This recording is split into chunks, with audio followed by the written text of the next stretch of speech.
Bismillahirrahmanirrahim. Assalamualaikum warahmatullahi wabarakatuh. Alhamdulillah wassalatu wassalamu ala rasulillah Sayyidina wa maulana wa syafi'ina wa dhukhrina Muhammad ibni Abdillah wa ala alihi wa sahbihi wa man da'a bida'watihi wa istanna bisunnatihi ila yaumi liqa'i rabbih. Sahibul bait, sahibul hajat, akhi fillah, Bapak Mis'al Bahwal beserta seluruh keluarga, hadirin hadirat, orang tua kita semua, Bapak Ahmad Ganis. Tak dapat saya sebut satu persatu, insya Allah semuanya dimuliakan Allah Subhanahu wa ta'ala. Pada kajian rutin malam hari ini kita dipertemukan Allah Subhanahu wa ta'ala. Innallaha katabal maqadir. Allah sudah menuliskan takdir, ketetapan, langkah, rezeki, pertemuan, maut, sudah ketetapan Allah Subhanahu wa ta'ala. Pada saat Covid, banyak acara yang batal, gagal. Berapa banyak orang merencanakan sesuatu tapi tidak terjadi. Tapi kemudian kita justru bisa bertemu pada saat orang susah untuk bertemu. Kita syukuri pertemuan ini dengan ucapan Alhamdulillahirabbil alamin. Berselawat kepada Rasulullah. Allahumma salli ala Sayyidina Muhammad wa ala ali Sayyidina Muhammad. Saya tidak beritahu apa temanya, berarti terserah saya saja. A'udzubillahi minasyaitonirrajim. Wal 'ashr. Allah bersumpah biasanya demi makhluk yang besar, wasyamsi waduhaha, demi matahari. Allah bersumpah demi makhluk yang besar, wal qamari idza talaha, demi bulan. Allah bersumpah demi bumi, wal ardi. Allah bersumpah demi bintang-bintang, wan najmi. Tapi Allah bersumpah demi waktu sampai 6 kali. Ketika terbit waktu fajar, masuk waktu subuh, Allah bersumpah wal fajri walayalin ashri. Masuk waktu subuh, Allah bersumpah was subhi idza tanaffas. Matahari mulai sepenggalah, Allah bersumpah wadduha wal laili idza saja. Mulai siang panas terik matahari, Allah bersumpah wan nahari idza tajalla. Masuk waktu pesang, waktu asar, Allah bersumpah wal asri innal insana lafi khusri.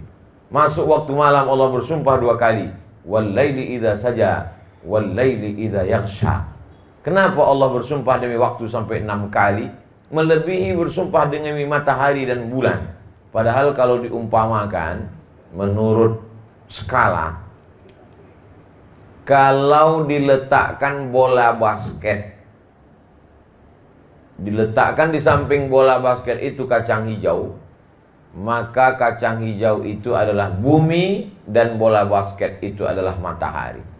Jadi kalau matahari sebesar bola basket, bumi sebesar kacang hijau, lalu Abdul Somad ini sebesar apa? Amat sangat tidak bermakna di tengah samudera antariksa kekuasaan Allah Subhanahu wa ta'ala.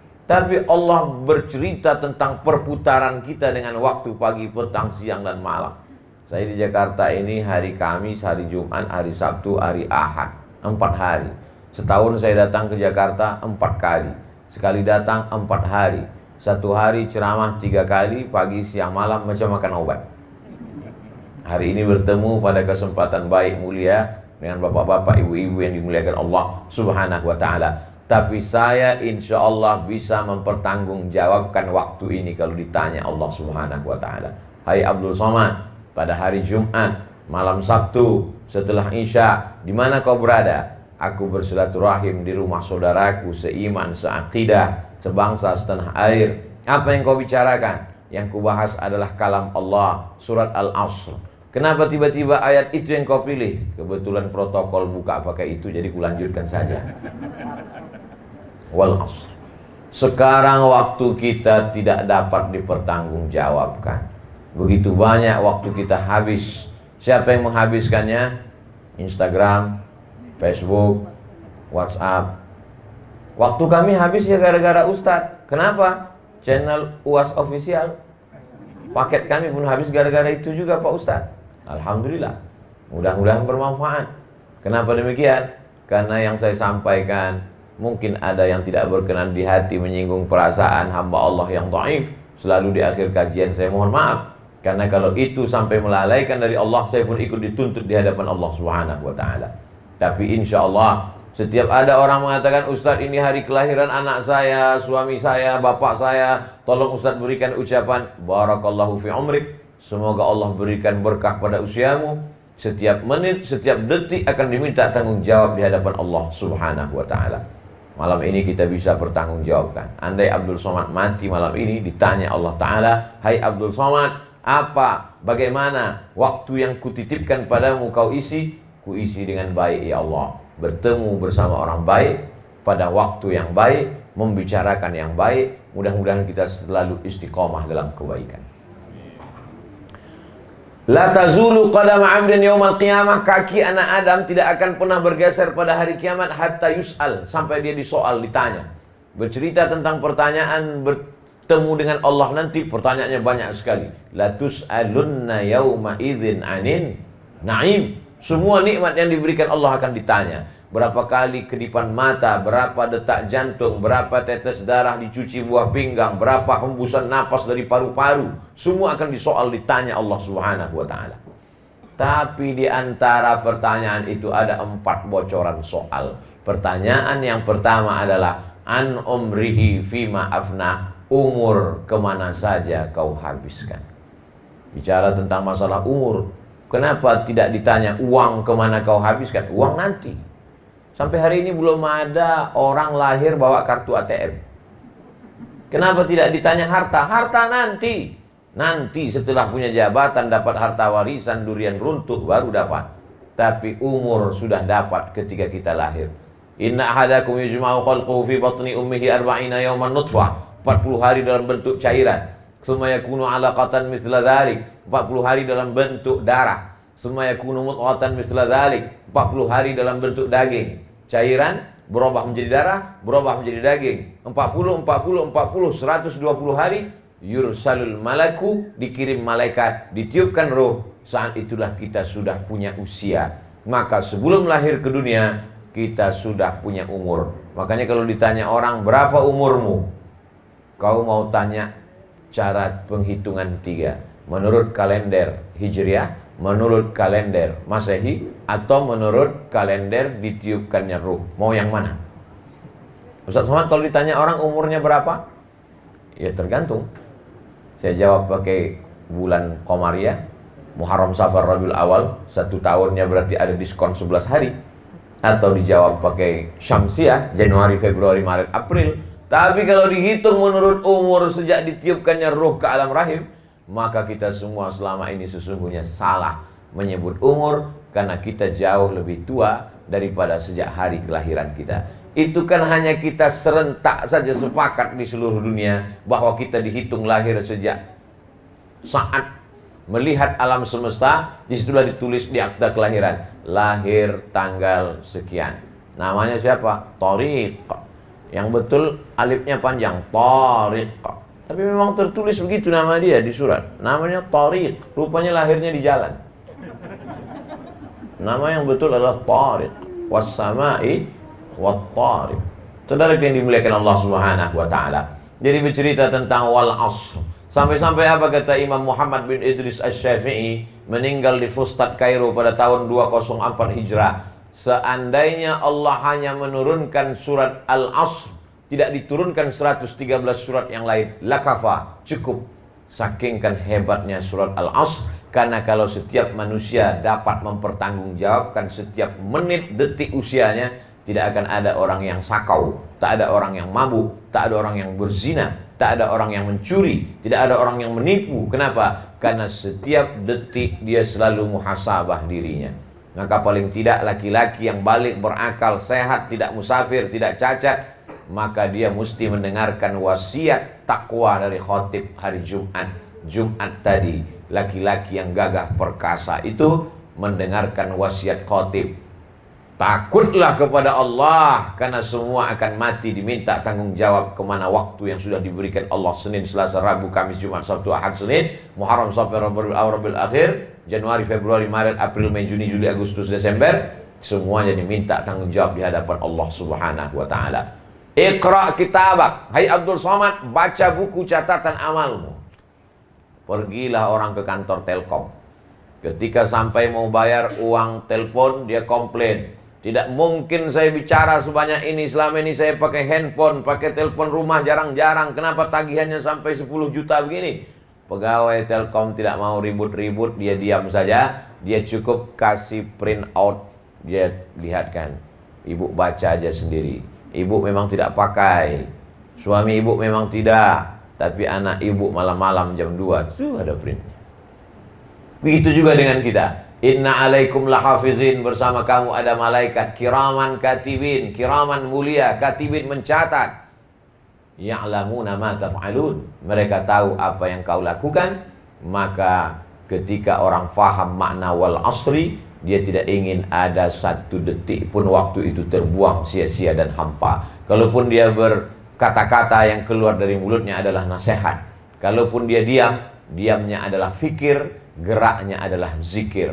Kalau dia bertemu, pertemuannya silaturahim. Kalau ada orang mengajaknya membicarakan aib orang lain, dia katakan, lebih baik kita bersolawat. Andai dia tidak mau menggurui orang lain, mungkin dia mencari-cari alasan. Ada yang lebih bermakna, ada yang lebih baik. Jadi kalau ada pengajian rutin seperti ini, keluarga, sahabat, tetangga, kerabat, maka diteruskan. Karena dengan itulah kita dapat saling mengingatkan bahwa waktu yang sudah berlalu habis sudah. Saya hitung, insya Allah waktu saya tinggal lagi sekitar 20 tahun lagi. Lahir 1977, Nabi meninggal 63 tahun, berarti sekarang sudah 44, tak sampai 20, 19 tahun lagi. Kalau ikut Nabi Muhammad SAW. Kalau ikut Nabi Yahya, tak sampai. Kalau ikut Nabi Nuh, Pak Ustadz, capek, 950 tahun. Berapa kali ganti KTP.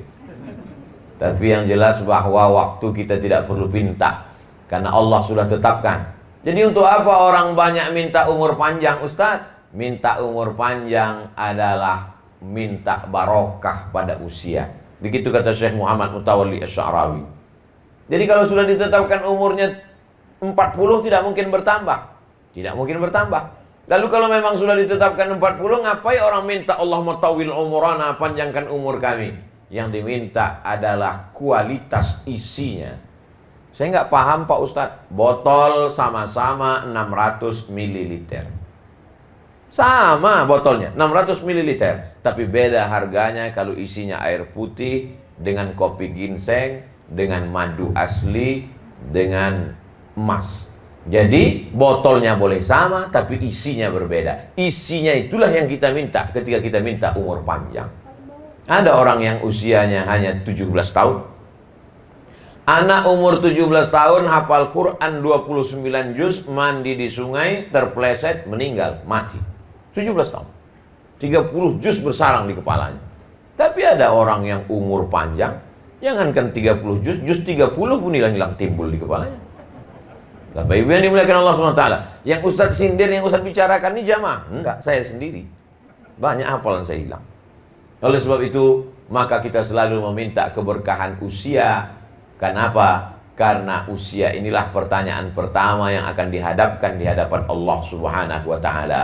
La tazulu qadama abdin, kaki anak Adam tidak akan pernah bergeser, bergerak. Hatta yus'al, sampai dia ditanya, kenapa kaki tidak bergerak? Berarti kita tidak duduk. Karena kalau kaki bergerak, berarti telapak kakinya tegak berdiri. Yaumal tafatis saku bisaq, hari itu betis ketemu dengan betis. Hari ini kita ketemu lutut dengan lutut, berarti duduk. Di hadapan Allah kita tidak tamu yang mulia. Hari ini Abdul Somad dimuliakan, yang lain duduk di karpet, saya di kursi. Orang lain capek nyari kursi, saya disediakan kursi. Maknanya kita di hadapan Allah bukan tamu yang terhormat, tapi kita adalah terdakwa, terhukum yang akan diminta pertanggungjawaban di hadapan Allah Subhanahu wa Ta'ala. Pada saat itulah kita semua menjadi makhluk yang bertanggung jawab. Islam mengajarkan kita makhluk yang bertanggung jawab atas setiap tindak tanduk perbuatannya, atas setiap waktu yang diberikan Allah Subhanahu wa Ta'ala. Yuhasabu hisaban yasira, dia akan dihisab, dihitung. Makanya hari kiamat itu disebut dengan hari akhirat, itu disebut dengan yaumul hisab, hari penghitungan. Dulu nenek moyang kita berkata ilmu matematika itu disebut dengan ilmul hisab, ilmu hitung. Untuk menetapkan apakah ini tanggal 29 atau 30 Sya'ban, menetapkan satu Ramadan, ada ilmu namanya ilmu falak, atau disebut juga dengan astronomi, atau disebut juga dengan ilmu hisab, ilmu hisab. Tapi tidak sama dengan sebagian undangan jamaah kalau sudah ngumpul habis itu makan, mohon maaf Pak Ustadz, para ahli hisab mohon izin keluar. Nah, itu lain lagi. Saudaraku yang dimuliakan Allah Subhanahu wa taala, maka ketika nanti segala amal kita dihitung, dihisab, maka yang pertama dihitung, dihisab adalah usia, umur. Saya pun tidak dapat pertanggungjawabkan berapa umur saya ketika di Mesir tahun 2002 pulang, mundur ke belakang 98 5 September sampai menjejakkan kaki ke Kairo, tak berapa waktu saya terbuang.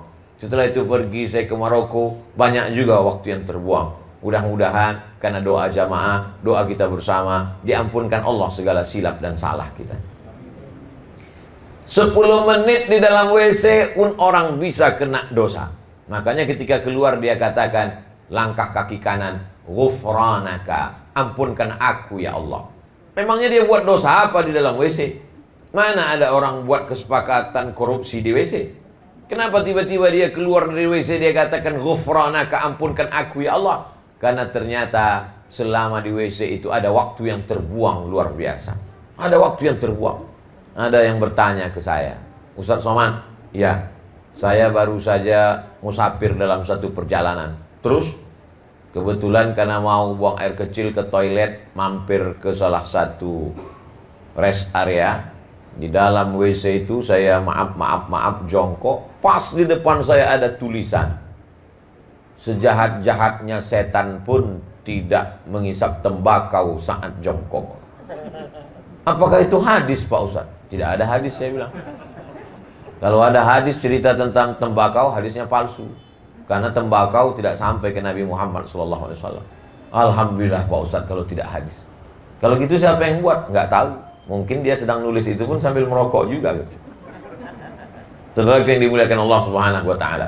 Kenapa orang keluar dari kamar mandi, toilet mengucapkan dari lidahnya, ampunkan aku ya Allah? Karena dia merasa banyak yang tidak bisa dipertanggungjawabkannya selama berada di dalam. Tapi hebatnya orang beriman, begitu mau masuk dia katakan nama Allah, maka selama di dalam itu pun bernilai ibadah. Dia katakan Allahumma inni a'udzubika minal khubusi wal khaba'is. Aku berlindung kepadamu dengan namamu ya Allah. Itulah hebatnya agama Islam. Setiap amal perbuatan kalau disebut nama Allah, maka dia berubah menjadi ibadah. Datang, bertamu, makan, minum, ngobrol, kongko-kongko, pulang, hilang, habaan mansura, seperti debu dihembus angin. Ambil tepung, letakkan ke telapak tangan, hembus, hilang, tak bermakna. Tapi begitu diisi dengan 3 Bismillah, Alhamdulillah, Allahumma salli ala Sayyidina Muhammad wa ala ali Muhammad. Di dalamnya tidak ada perbuatan maksiat dan dosa, di dalamnya tidak ada ghibah, namimah, adu domba, cerita aib orang. Maka pertemuan kita ini bernilai ibadah, dapat kita jadikan bekal menghadap Allah Subhanahu wa ta'ala. Bagaimana dengan masa lalu kami Pak Ustadz yang banyak hilang, tak dapat kami pertanggungjawabkan? Ma min muslimin yuznibu zamban. Kalau ada orang yang buat silap salah berdosa, summa yatatahhar, mandi taubat. Cara mandi taubat Pak Ustadz seperti mandi wajib. Mandinya di mana Pak Ustadz? Tuh kolam renang.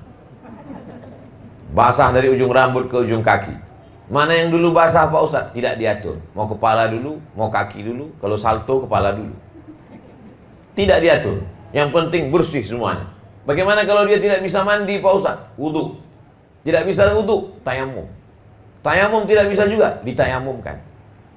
Seperti orang kena penyakit COVID, lalu kemudian meninggal dunia. Takut kalau dia dimandikan menyebar wabah, maka dia ditayamumkan. Tapi kalau terkena kulit tetap juga menular Pak Ustadz. Yang mentayamumkan itu pakai baju astronot. Saya ketemu tadi beberapa astronot di depan. Mandikan, tayamumkan. Tapi ribet kalau pakai debu Pak Ustadz. Pakai mazhab Maliki. Mazhab Maliki bisa bertayamum hanya dengan batu saja, tidak ada debunya. Yang pakai debu mazhab Syafi'i. Mazhab Maliki cukup dengan batu. Saya pertama kali sampai ke Maroko, melihat di masjid-masjid di bawah tiang itu banyak sekali batu-batu bulat. Dan orang Maroko ketika musim dingin dia tidak berwudu. Masuk dia ke masjid, dia usap batu itu, baru saya paham itu ternyata guna batu itu bertayamum. Maka jamaah yang sulit membawa debu di ruang ICU di rumah sakit, saya sarankan keluarganya, kau bawa aja batu gilingan dari rumah. Tapi kalau bekas cabai kau cuci dulu bersih-bersih. Karena kalau mau bawa debu ribet, sulit, payah. Jangan sampai orang yang dalam keadaan susah, sulit, sempit dunia ini, lalu kita persulit, padahal ada banyak pendapat ulama, maka dia bisa bertayamum dengan cara yang mudah, lalu kemudian daripada dia tidak sholat sama sekali. Selama sehat dia tidak pernah ingat Allah. Saat dia masuk ke rumah sakit, ruang ICU, sayup-sayup suara azan terdengar dari celah-celah jendela. Hayya 'alas shalah. Meleleh air matanya ingin sholat. Maka datang anaknya, istrinya membawakan batu, tayamum bang. Jangan sedih, nggak lama lagi, 3 hari lagi selesai ini. Maka itulah mungkin saat-saat terakhir dia, saat-saat dia ingin merasakan nikmat Allah Subhanahu wa ta'ala. Maka siapa yang tidak pernah buat dosa, boleh jadi orang yang di awal hidupnya banyak buat amal kebaikan, tertutup dengan su'ul khatimah karena dia takabur, angkuh, sombong. Tapi berapa banyak orang yang awal hidupnya bergelimang dosa, kemudian datang takutnya kepada Allah, di akhir-akhir usianya dia mendapatkan husnul khatimah. Al-umuru bi khawatimiha. Segala perjalanan hidup ini dinilai dari akhirnya. Yang sudah beramal soleh, yang sudah istiqamah, jangan angkuh, jangan sombong. Yang masih dalam gelimang dosa, merasa dirinya bersalah, lebih baik menjadi pelaku dosa yang merasa diri bersalah daripada pelaku amal soleh merasa diri paling baik dan orang lain semuanya penghuni neraka. Masalah orang yang sudah taubat adalah dia melihat dirinya di surga, yang lain masuk neraka.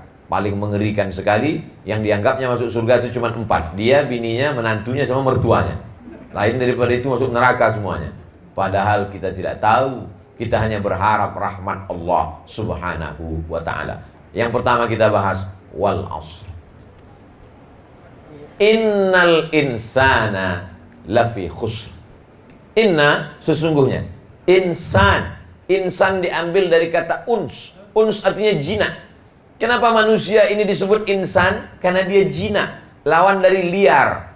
Kambing, sapi, kerbau. Liar. Maka kalau ada manusia yang liar, jangan panggil dia insan. Lalu, jangan pula panggil binatang, marah dia. Maka dia bukan manusia. Karena sifat manusia adalah uns, jinak, lembut. Insan diambil dari kata nasya. Nasya artinya lupa. Kenapa setiap kali mau sholat imam tetap mengingatkan, sawus sufuf, luruskan shaf. Kepada jamaah yang berada di ujung, tolong lengkapi dulu, jangan langsung shaf kedua.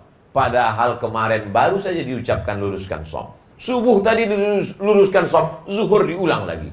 Zuhur diluruskan shaf, asar diulang lagi. Selama pengalaman saya sholat di beberapa masjid, belum pernah saya dengar imam itu mengatakan, jamaah sekalian, aku tidak suruh luruskan shaf karena aku yakin kalian sudah tahu semua. Dia tetap mengatakan luruskan shaf. Kalau dulu luruskan shaf dan rapat. Sekarang karena COVID, luruskan aja, nggak usah rapat karena takut tertular. Tapi bahwa tetap ada diulang-ulang. Kenapa? Insan. Karena memang sifat manusia ini lupa, silap, keliru, salah. Jadi kalau ada Ustadz Somad nanti tiba-tiba ceramah, saya tidak pernah lupa, saya tidak pernah silap, saya tidak pernah salah. Maka sesungguhnya saat itu dia baru saja silap, lupa, dan salah. Kadang setelah ceramah baru jamaah ngasih tahu, Ustadz tadi lupa. Lupa apa? Lupa mengucapkan salam. Saking kan groginya. Ustadz tadi lupa. Lupa apa? Lupa baca doa apa Ustadz? Saking kan. Makanya berapa banyak orang hafal doa Allahumma barik lana fima razaqtana wa qina azabannar, tapi makan nggak baca doa. Berapa banyak orang yang tahu hafal doa Allahumma inni a'udzubika minal khubuthi wal khaba'ith, masuk WC nggak ingat entah kaki kanan entah kaki kiri, tak baca doa atau tidak. Dan ketika diingatkan, kau udah baca doa, jangan tanya-tanya. Dari kecil aku udah hafal doanya.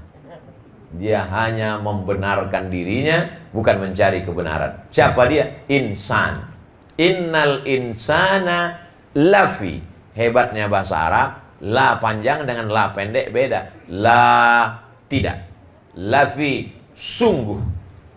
La in syakartum la azidannakum. Kalau kau mau bersyukur, sungguh akan aku tambah.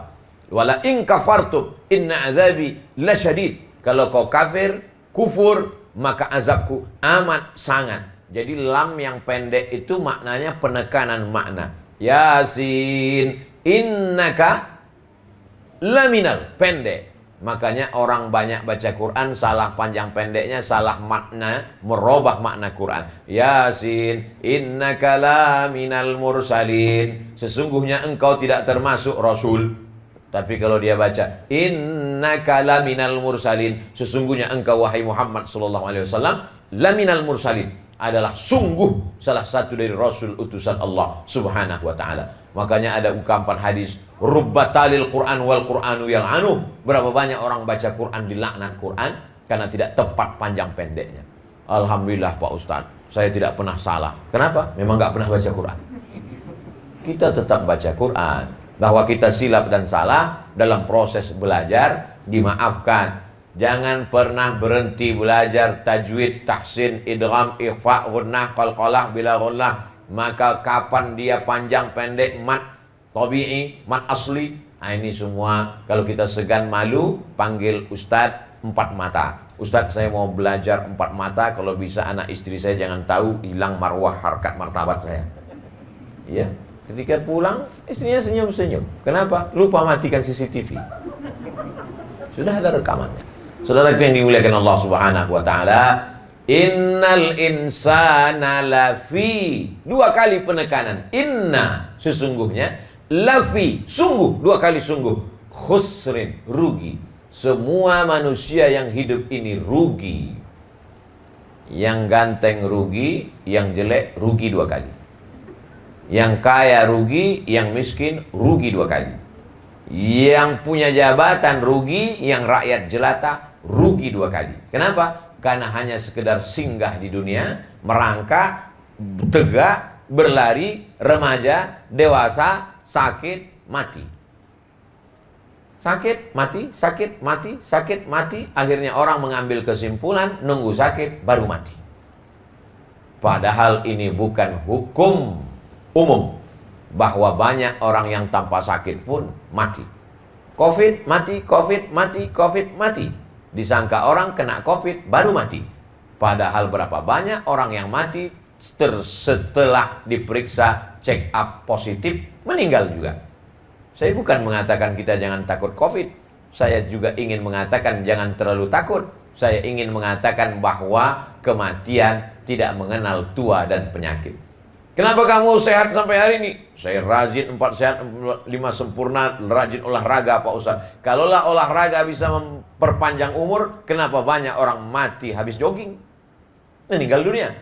Tapi jangan gara-gara ini Bapak Ibu yang mau jogging besok lantas tidak. Kau tidak jogging hari ini, kata Ustaz, jogging mati. Saya ingin mengatakan bahwa kematian akan datang walaupun kita sedang ceramah. Penceramah meninggal, khotib meninggal. Kematian akan datang walaupun kau sedang bawa acara. Itu ada video yang dikumpulkan di YouTube tentang rekaman-rekaman orang mati. Penari sedang menari, mati. Petinju saking menangnya, yang menang mati, malah yang kalah hidup. Allah Subhanahu wa taala mau menunjukkan kuasanya. Kalau sudah sampai masanya, kau pasti akan berpindah. Lan tamuta nafsun, orang tidak akan mati qabla an tastakmila rizqaha wa ajalaha. Sebelum ajalnya sampai, dia tidak akan mungkin mati menghadap Allah. Inilah akidah, inilah keyakinan, inilah kekuatan. Karena kalau tidak, ini orang yang meninggal keluarganya, saudaranya, adiknya, apalagi zaman sekarang banyak meninggal mendadak. Dia akan terus berkata-kata, kalaulah dulu kami periksa, kalaulah dulu kami makan obat, kalaulah dulu kami bawakan dokter, kalaulah dulu medical check up. Satu kali kalau akan disusul oleh kalau berikutnya. Kalau itu adalah pintu setan masuk. Lama-lama dia akan berkalau, lama-lama senyum sendiri, lama-lama senyum sama orang, lama-lama senyum sama angkot. Gara-gara berkalau. Makanya kalau sudah terjadi qadarullah, berarti sudah takdir ketetapan Allah. La ta'jaz, jangan merasa lemah. Islam mengajarkan kita kalau sudah ikhtiar dan usaha terjadi juga, berarti sudah ketetapan Allah. Rufi'atil aqlam wa jaffatis suhuf. Pena sudah terangkat dan kertas sudah kering. Tulisan takdir sudah ditetapkan Allah Subhanahu wa ta'ala. Innal insana, sesungguhnya manusia, lafi khusrin, berada dalam kerugian.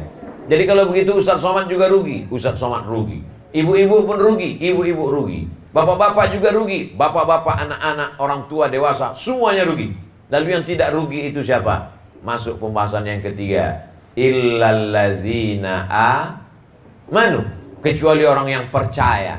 Orang percaya dia tidak akan rugi. Percaya kepada siapa? Percaya kepada Allah Subhanahu wa ta'ala, dan percaya bahwa Allah mengirim Rasulnya. Rasul itu bernama Sayyidina wa Maulana wa Syafi'ina wa Dhukhrina Muhammad sallallahu alaihi wasallam. Kenapa Ustaz sebut Sayyidina? Bukan saya yang nyebut Sayyidina. Yang nyebut Sayyidina itu Nabi sendiri. Ana sayyidu waladi Adam. Aku ini adalah pemimpin anak cucu keturunan Adam. Sejak dari Adam alaihissalam sampai Adam Smith, itu pemimpinnya adalah Muhammad SAW. Dia sendiri yang berkata demikian. Ana sayyidu waladi Adam. Aku pemimpin keturunan Adam. Maka saya katakan Sayyidina. Kenapa Ustaz katakan Maulana? Dia sendiri yang berkata begitu. Man kuntu maulahu fa'ali maulahu. Siapa yang mengatakan aku pemimpinnya, maka Ali adalah pemimpinnya. Dia sendiri, maka saya katakan Sayyidina wa Maulana. Mengapa Ustaz katakan Syafi'ina? Karena tidak ada yang bisa mendirikan pertolongan kecuali dia. Man dzalladzi yashfa'u indahu illa biiznih. Tak ada yang bisa mendirikan syafaat kecuali dia. Dia syafi'un musyaffa'. Dia diberikan kuasa Allah untuk memberikan syafaat kepada hamba-hamba Allah. Maka saya katakan Sayyidina wa Maulana wa Syafi'ina. Mengapa Ustaz katakan Dhukhrina? Karena dia adalah kebanggaan kita, ayah kebanggaan kita. Karena dia sebab kita, ibu kita hamil. Ibu kebanggaan kita karena kita menumpang di perutnya 9 bulan 10 hari. Tapi dia kebanggaan kita karena dialah mengenalkan kita tentang siapa yang menciptakan kita. Ar-Rahmanur Rahimul Malikul Qudusus Salamul Mu'minul Muhaiminul Azizul Jabbarul Mutakabbir. Maka kita katakan dia Dhukhrina, Sayyidina wa Maulana wa Syafi'ina wa Dhukhrina Muhammad sallallahu alaihi wasallam. Setiap kata yang saya ucapkan insya Allah bisa saya pertanggungjawabkan. Oh, jadi Ustaz kalau ngomong nggak sembarangan? Tidak. Itu buktinya sekarang banyak yang mengatakan di YouTube Ustaz ngomong sembarangan. Dia nggak nonton dari awal sampai akhir. Paket dia nggak cukup, dipotong-potongnya video saya. Setiap kata-kata yang saya ucapkan ada pertanggungjawabannya, ada dalil-dalilnya, ada argumentasinya berdasarkan dalil-dalil yang saya pelajari dari guru-guru saya. Sayyidina wa Syafi'ina wa Dhukhrina wa Maulana Muhammad sallallahu alaihi wasallam. Innal insan, semua manusia ini rugi sejak dari zaman dulu sampai sekarang. Illal ladzina amanu, kecuali orang yang percaya kepada Allah Subhanahu wa ta'ala. Kalau memang Tuhan itu ada, mana dia Pak Ustaz? Sekarang kita sedang berhadapan dengan satu mazhab namanya ateisme. A tidak, T Tuhan, isme aliran. Ateisme aliran yang meyakini tidak ada Tuhan. Kata dia Tuhan itu hanya imajinasi, Tuhan itu fiksi, Tuhan itu fiktif, Tuhan itu tak ada. Kalau memang Tuhan itu ada, mana dia Pak Ustaz? Saya hanya percaya kepada sesuatu yang bisa dilihat oleh mata, didengar oleh telinga, disentuh oleh tangan, ditangkap oleh panca indera. Kalau tidak ada, maka berarti kalau dia tidak ada. Berarti kalau tidak dapat ditangkap oleh panca indera, berarti dia tidak ada. Oh, jadi kalau begitu, kalau tidak nampak berarti tidak ada? Tidak. Kamu ke Jakarta naik apa? Naik pesawat. Sebelum masuk ke pesawat, mereka di Angkasa Pura memeriksa kopermu. Betul. Kemana kopermu masuk? Apa diperiksanya satu-satu? Mana sanggup petugas memeriksa koper? Dimasukkannya ke dalam kotak hitam. Di dalam kotak hitam gelap bertutup itu, maka ketahuanlah bahwa di koper itu ada sesuatu. Tiba-tiba petugas airport curiga, dia panggil. Siapa yang punya koper ini? Buka, buka. Setelah dibuka, dia sangka ganja, rupanya daun salam. Masak rendang.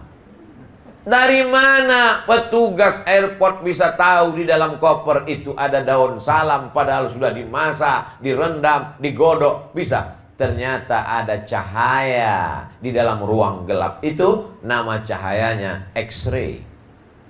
Dibuka tirai ruang gelap, gelap tak ada cahaya. Padahal sebenarnya ada cahaya X-ray. Kalau cahaya X-ray saja tak bisa ditangkap oleh matamu, apalagi cahaya Allah Subhanahu wa taala. Falamma tajalla rabbuhu lil jabali ja'alahu dakka. Ketika Nabi Musa alaihissalam ingin melihat Allah, aku ingin melihat engkau ya Allah. Allah tunjukkan bukan dirinya, hanya bagian dari cahayanya di atas bukit Tursina. Fakharra Musa sa'iqa. Musa pingsan. Dan ketika setelah Musa tersadar, apa kata Musa? Tubutul ana, taubat aku ya Allah. Tak ingin lagi aku ingin meminta melihat pancaran cahayamu, karena pingsan Nabi Musa alaihissalam.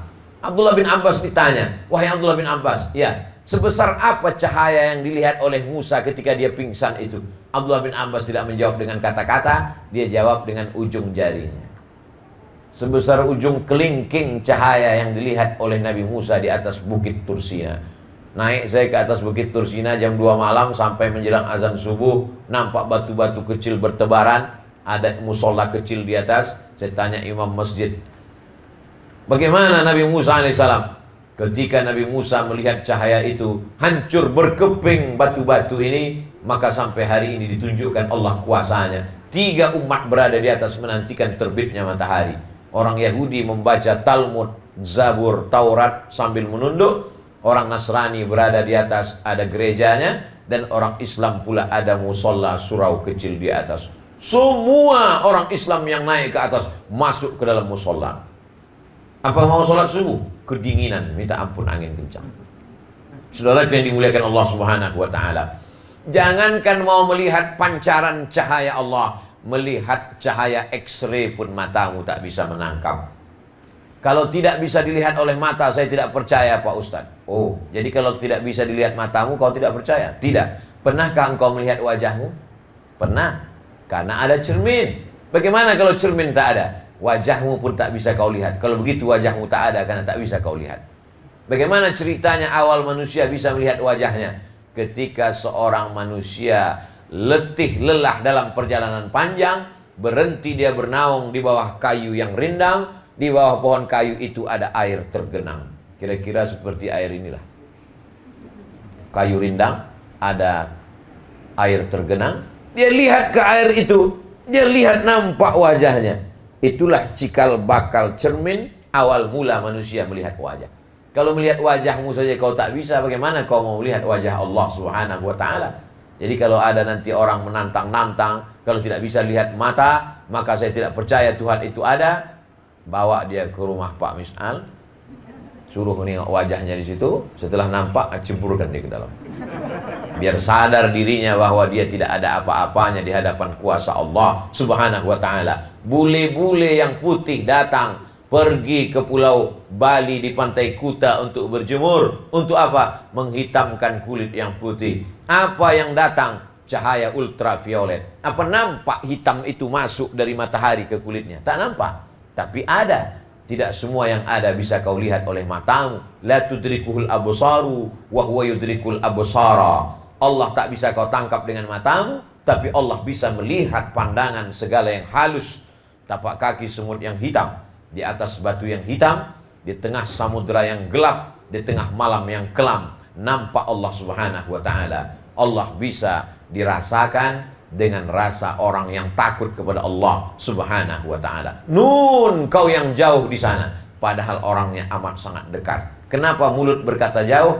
Karena rasa di dalam. Kata-kata terlalu miskin untuk bercerita tentang rasa yang ada di dalam hati manusia. Innal insana lafi khusr. Sesungguhnya manusia itu dalam kerugian. Illal ladzina amanu, setelah beriman, wa amilus sholihat.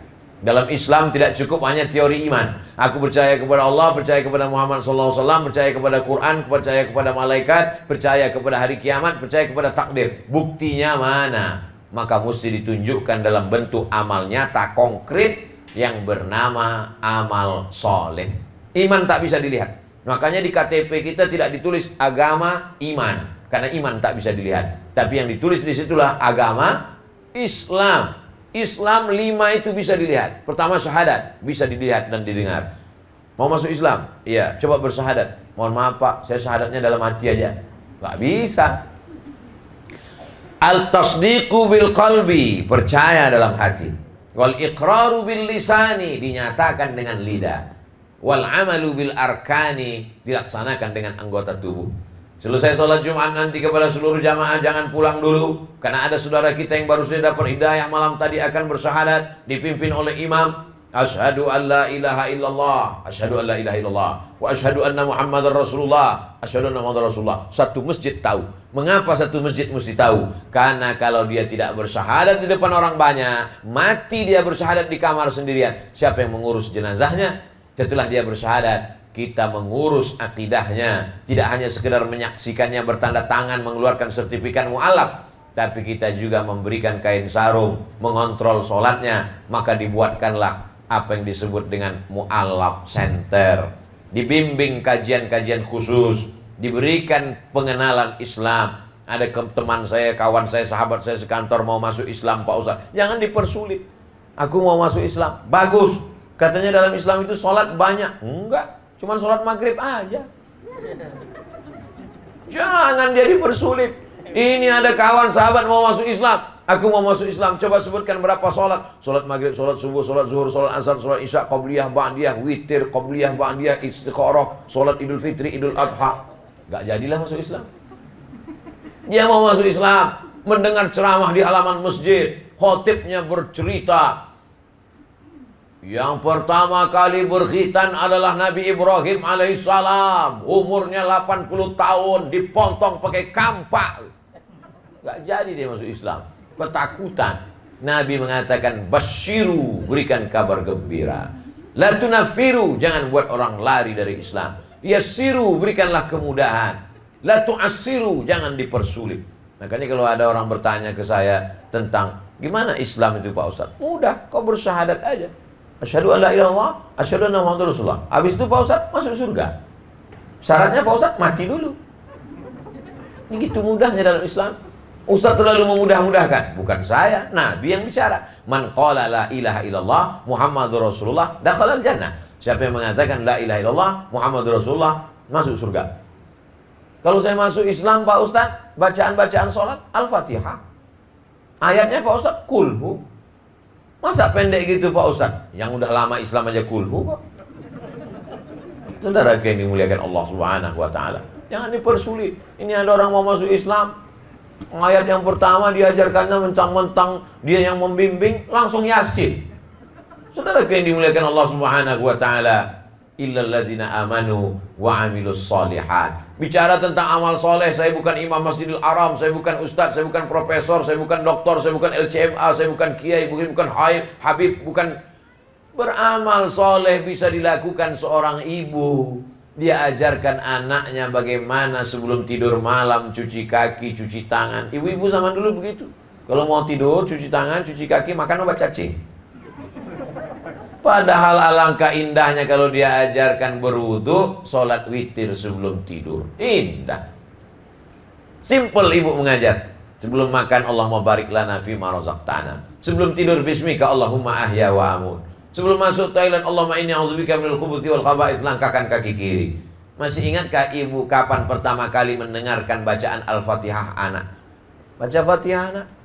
Bismillahirrahmanirrahim. Alhamdulillahi Rabbil Alamin, Ar-Rahmanir Rahim, Maliki Yawmiddin, Iyyaka na'budu wa iyyaka nasta'in, Ihdinas siratal mustaqim, siratal ladzina an'amta 'alaihim, ghairil maghdubi 'alaihim waladdallin. Singkat, tak sampai 1 menit. Tapi Fatihah yang ibu perdengarkan itu dibacanya subuh, dibacanya zuhur, dibacanya asar, dibacanya maghrib, dibacanya isya, dibacanya sholat Jumat, dibacanya qabliyah, dibacanya ba'diyah, dibacanya witir, dibacanya duha, dibacanya tahajud. Mengalir pahalanya sampai kita mati menghadap Allah. Padahal kita bukan ustaz, padahal kita bukan alim ulama, padahal kita bukan buya, padahal kita bukan kiai profesor, bukan habib. Kenapa? Karena amal sepele dalam Islam. Wa amilus salihati. Al-imanu bid'un wa sab'una syu'bah. Iman itu 73 sampai 79 cabang pokok kayu, bercabang-cabang. Cabang yang paling kuat, paling tinggi, la ilaha illallah Muhammadur Rasulullah. Adnaha yang paling rendah, imatatul adza 'anit thariq, membuang sampah di jalan. Nampak kulit pisang, khawatir ada yang terpeleset, masukkan ke tempat sampah. buangkan ke dalam tempat yang bisa menyelamatkan orang banyak, maka pada saat itu kau sedang beramal soleh. Saat engkau minum teh manis, nampakmu ada semut yang sedang terpleset masuk ke dalam, lalu dengan ujung jarimu kau angkat dia ke tepi, boleh jadi itu amal soleh yang menyelamatkanmu dari azab Allah subhanahu wa ta'ala. Oh, Ustadz ceramah itu apa yang Ustadz pikirkan? Emangnya kamu FB menanya semua yang dipikirkan orang? Apa yang kau pikirkan? Saya selalu menyampaikan, sebelum saya ceramah, saya berdoa kepada Allah, yang akan kujumpai ini hambamu ya Allah, yang mau kusampaikan ini kalammu ya Allah, yang mau kutablighkan ini adalah sabda nabimu ya Allah. Bukakan pintu hambamu supaya memberi hidayah, supaya kalau aku mati mengalir pahalanya menjadi amal jariah. Itu yang kita inginkan. Serajin-rajinnya kita sholat duha setelah meninggal dunia, putus. Sehebat-hebatnya kita baca surat Yasin setelah meninggal dunia, putus. Tapi ada amal jariah yang mengalir. Ceramah saya ini direkam, didengarkan. Dari sekian yang Ustadz sampaikan itu cuma 5 yang saya ingat. Masih syukur kau ingat 5. Aku cuma 2 yang ingat. Padahal aku yang menyampaikan. Saudara yang dimuliakan Allah Subhanahu wa taala, illal ladzina amanu wa amilus solihat. Kalau hanya sekedar amanu wa amilus solihat, egois. Karena dia saja yang masuk surga. Yang penting aku sudah amanu, sudah wa amilus solihat. Orang Islam tidak demikian. Pembahasan terakhir, watawasau bil haq, watawasau bis sabr. Bunyi kalimatnya tawasau, 2 orang yang saling ingat mengingatkan. Hari ini kebetulan saya yang ingat, saya menyampaikan. Besok saya lupa, datang Ustadz Said Kutub mengingatkan. Ustadz Somad, ini isi Ustadz ceramah kemarin. Katanya Ustadz mesti sabar, katanya mesti tawakal, katanya mesti beramal soleh. Oh iya, aku lupa Ustadz. Kurang hebat apalagi Umar bin Khattab, hafal Quran, penulis Quran, khalifah. Tapi ketika Nabi Muhammad SAW meninggal dunia, ternyata cinta membuat orang buta, tuli, peka dan bisu. Hilang ayat-ayat Al-Quran itu dari dalam hatinya. Dia cabut pedangnya. Siapa yang mengatakan Muhammad mati akan kupancung kepalanya. Lupa dia pada ayat-ayat, lupa dia pada hadis-hadis. Sampai akhirnya datang pertanyaan. Datang seorang bernama Umar Abu Bakar Siddiq membacakan ayat, wa ma Muhammadun illa rasul. Muhammad hanyalah seorang rasul. Qad khalat min qablihi rusul. Sebelum dia datang rasul-rasul Adam, Idris, Nuh, Salih, Ilyas, Zakaria, Musa, Yahya meninggal dunia. Afa immata, kalau dia mati, au qutila, atau dia dibunuh orang, in qalabtum ala aqabikum, apakah kau akan kembali kepada agamamu yang lama? Mendengar ayat itu jatuh pedang Umar bin Khattab. Sadarlah dia bahwa dia yang gagah perkasa itu hancur luluh ketika berhadapan dengan kematian orang yang dicintai. Itu saya rasakan. Ketika meninggal orang tua saya, hilang ayat, hilang hadis, hilang semuanya. Menetes air mata, malu ditengok jamaah. Dulu ketika diundang ceramah tausiah 40 hari ceramah tausiah, tahlilan, bukan main lagi berapi-api. Ustaz Somad, mari kita sabar, ini ujian dari Allah. Ternyata kau cuma pandai ceramah, Abdul Somad. Begitu orang tuamu meninggal, nangismu lebih kuat lagi dari menangis kami. Ternyata kita bisa diingatkan oleh orang lain. Maka termasuklah malam ini dalam rangka watawasau bil haqq, watawasau bis sabr. Orang yang angkuh, orang yang sombong, dia sendiri saja. Yang penting saya sholat, yang penting saya puasa sunat, yang penting saya zikir, yang penting saya tidak makan riba. Masalah orang lain bukan urusan saya. Bukan orang Islam. Karena Islam mengajarkan watawasau bil haq, watawasau bis sabr. Yang penting bukan saya yang buat dosa Pak Ustaz. Masalah tetangga saya minum khamar, mabuk, sakau, itu bukan urusan saya. Memang bukan urusanmu. Tapi kalau gempa bumi datang, rumah kau ikut juga. Memang bukan urusanmu. Tapi kalau tsunami datang, dia tidak pilih-pilih mana rumah orang yang mabuk, mana rumah orang yang berzikir, disapu ratanya semua. Maka dalam Islam ada yang dikenal dengan amar ma'ruf nahi mungkar. Ini menjadi bekal kita menghadap Allah Subhanahu wa ta'ala. Lebih kurang 60 menit, kurang-kurang sikit lah. Itulah yang dapat saya sampaikan pada malam hari ini. Sehingga nanti kalau kita sholat membaca ayat ghairil maghdubi alaihim waladdallin, amin. Bismillahirrahmanirrahim. Wal 'ashr innal insana lafi khusr illa alladhina amanu wa 'amilus shalihat wa tawasaw bil haqqi wa tawasaw bis sabr. Insya Allah Bapak Ibu ingat kandungan maknanya, dan ingat pula kepada Ustaz Abdul Somad, di akhir sholat doakan Abdul Somad supaya mati husnul khatimah. Jangan sekarang, masih ada jadwal beberapa hari lagi. Saudara yang dimuliakan Allah SWT, itulah yang dapat saya sampaikan pada kesempatan hari baik bulan mulia ini. Selanjutnya saya kembalikan kepada moderator. Mungkin ada hal yang ingin ditanyakan, kita akan tanya jawab. Saya akan jawab. Yang tidak terjawab saya bawa pulang ke Pekanbaru. Nanti saya jawab, saya buatkan videonya, di-upload di channel Ustaz Abdul Somad Official. Jangan lupa tonton, subscribe, like, and share, dan komen. Terima kasih. Assalamualaikum warahmatullahi wabarakatuh.